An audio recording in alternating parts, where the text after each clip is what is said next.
I'm Dr. Willie Steele, professor of English at Lipscomb University, and I've just recently published Going the Distance, the life and works of W.P. Kinsella. Hardly anybody recognizes the most significant moments of their lives when they happen. It's only after the fact that we realize how important those moments are. So in the summer of 1989, there were a group of us, and nobody could decide on one movie that everybody wanted to see. So everybody else in the group but me went to go see the latest Indiana Jones movie. I think it was Indiana Jones and the Last Crusade. And I had seen the trailer for Field of Dreams. So I went in there by myself and watched that movie. And this was in June of 1989. And I had no idea all those years ago that that would literally change the trajectory of my life.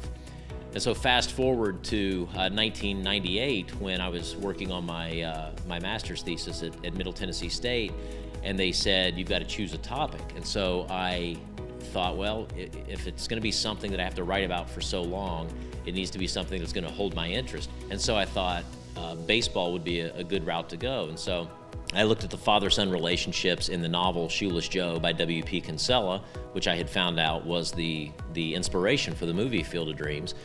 And I thought I was finished with Kinsella at that point. Well, fast forward again to 2004 when I was working on my doctoral dissertation proposal. And so I thought, well, it worked once before, let's try it again. And so I looked at the ways in which Kinsella, in his baseball novels, used baseball as a means of establishing various types of identity.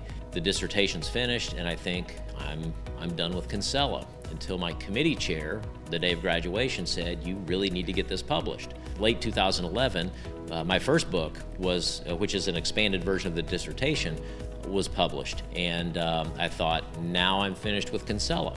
Little did I know that a guy in Canada who had bought a copy of the book loaned it to Bill Kinsella, who, as a side note, hated academia. He taught for 5 years at the University of Calgary, which he not so lovingly called Desolate University. He despised literary theorists, and my PhD is in literature and criticism, and so there's strike two.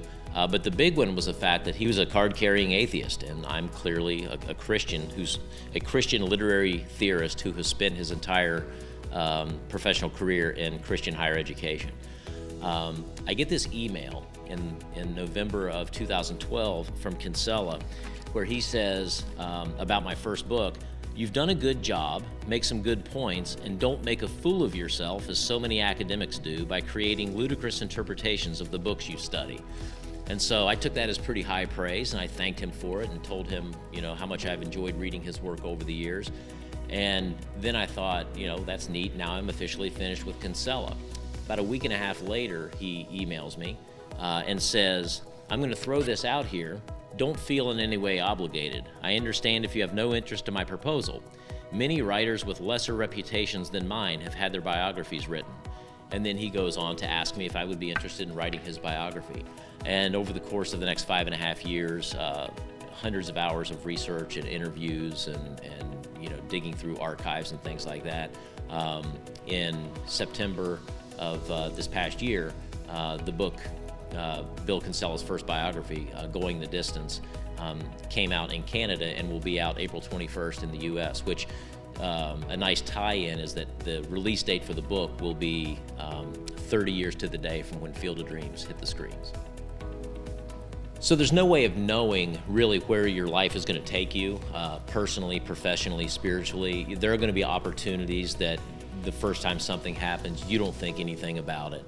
Never close yourself off to an opportunity. You may think that you're finished with a project or an idea, but it will find a way to resurface. If it's a good idea and one that still has some possibility or some potential for growth, it's something that you can continue to pursue and really turn into what I hope is a really good work. And so I tell students, just don't be afraid to say yes and open yourself up to those opportunities.